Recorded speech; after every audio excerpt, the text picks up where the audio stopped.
This here is the PS Portal, a rather interesting device from Sony that lets you take the PS5 experience on the go via remote play. I love this thing and I still genuinely play it to this day, but what are some of the games that you should be playing on your PS Portal? Certainly not every game is suited to the remote play experience, so here are a list of 10 of the best games that you can play on the PS Portal. Let's start out with one of my personal favourites to play on the PS Portal, Diablo IV. This online RPG dungeon crawler is one that you can sink countless hours into as you craft up the perfect build to take on hordes of bloodlusting demons. With its top-down perspective and relatively simplistic gameplay style, I found Diablo IV to be the perfect companion to the PS Portal. Whether you're grinding out some dungeons or just ticking off some seasonal challenges, Diablo IV is a great time regardless of whether you're playing 20 or 30 minutes or going for an extensive session. I think especially when it comes to grindy aspects of the game, I like to just do that a bit more comfortably in bed, playing the more intense sessions on my TV. There's a lot of UI to consider, which sometimes can be a pain on the smaller screens, but I think the Portal's 8-inch display works just fine here. Really, the Diablo IV PS Portal experience isn't all that different from playing it natively on your PS5 and TV, so I cannot recommend this one enough. PlayStation players are anxiously awaiting a console release date for Hades 2, which recently launched into early access on PC. Thankfully though, we still have the first Hades game, which just so happens to be another great choice for the PS Portal. Playing as Zagreus, the son of Hades, your goal is to escape hell in a roguelike gameplay loop, clashing and partnering up with various gods along the way. This is an excellent take on the roguelike formula, masterfully sprinkling aspects of narrative into each run. Hades can be a little twitchier, so you're going to want to ensure that your connection is strong, but ultimately its gratifying gameplay loop and perfectly paced story aspects make it a delight to play in handheld form. This too benefits from a pick up and play approach where sessions can be as short or as long as you like, which is really just integral to the roguelike genre in my opinion.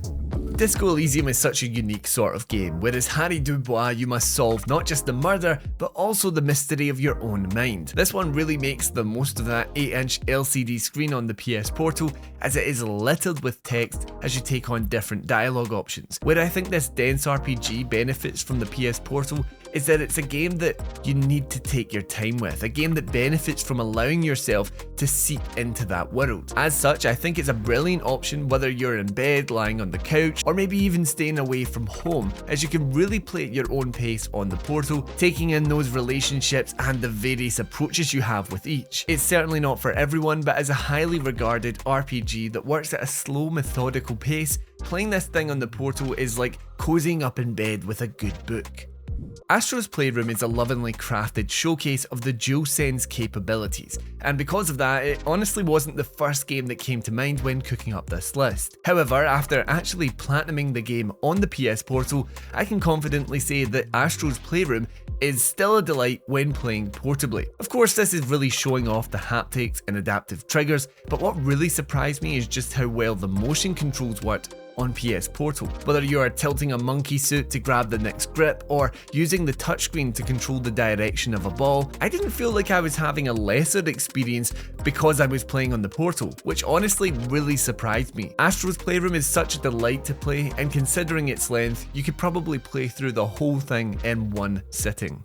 Certainly the most recent game on this list, Animal Well, is a gorgeous Metroidvania where as a little creature you must navigate various platforming challenges, but more at the forefront than that are the brain-teasing puzzles. I'm currently playing my way through this game exclusively on the Portal, and the visuals carry over to this device so damn well. It honestly feels like it was made to be played portably, which is, well, I suppose because it is, it's also available on the Nintendo Switch. What you're gaining here though is a pretty effective use of the DualSense haptics. If you're looking for something somewhat similar to Disco Elysium that makes you really think, then Animal Well is a fantastic choice for your PS Portal. It's sort of fueled by your own curiosity and lets you figure things out on your own, and there's a certain intimacy you gain from that when playing in handheld form. Persona 3 Reload wowed us when it launched earlier in 2024 with a remake that truly brought this PS2 classic in line with the modern sensibilities of Persona releases like Persona 5 Royal. This is a gorgeously vibrant title where, as a school student in 2009, you must manage daily life alongside the nocturnal activities of hunting down demons during the dark hour. Its turn-based combat has seen a number of tweaks to really make it shine, and it all wonderfully transposes to the PS Portal. This is another pretty meaty game on this list, so you can sink an extraordinary amount of time into Persona 3 Reload if you really want to, but the main campaign itself is a chunky lad too. There's a nice versatility to the content on offer here, and the turn-based combat just fits perfectly into the PS Portal experience. Undoubtedly, the biggest blockbuster title on this list is Spider-Man 2, which is a surprisingly great experience on the PS Portal. Swinging around New York has never felt better than in this PS5 exclusive, and having all of the bells and whistles of haptics and adaptive triggers carry over to the portable experience ensures that you're receiving the same exhilarating yet polished experience. Considering Insomniac Games' level design and combat style, there's nothing too finicky that, let's say, can be bogged down by playing it remotely. Instead, you have an experience that looks and runs just as great as it does natively. While the move to 1080p over 4K on PS5, yeah sure it's a hit, but the vibrancy of the LCD screen really makes up for any lacking resolution. Also, Spider-Man 2 is just a great time. I don't think this one really broke the wheel, but if you're on the hunt for some flashy superhero action, then you can't go wrong with Spider-Man 2.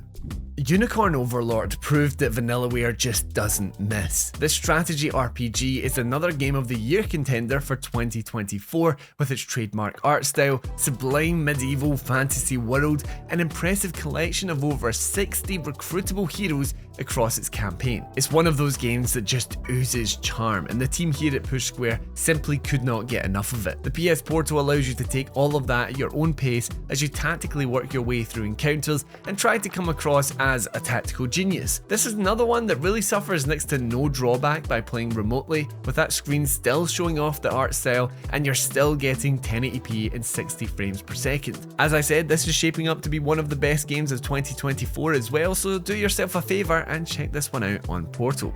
Another big PlayStation exclusive, Final Fantasy VII Rebirth, is the latest from Square Enix and acts as a brilliant portable choice. I actually played around half of Remake on my Portal, and the general gameplay experience is really no different here. Haptics of course are a nice bonus, but the general gameplay experience really isn't hectic or twitchy enough to warrant the need for native play. With a solid connection, this looks, feels and runs just as great as it does on a TV. Final Fantasy VII Rebirth is another rather large title to take on the go with you. As for the completionists out there, it can easily last over 100 hours. The story itself is quite long, but the optional content brought on by a more semi-open world design really broadens the horizons of this middle chapter remake. By proxy, you could also include Remake in this, and they have a relatively similar experience gameplay wise.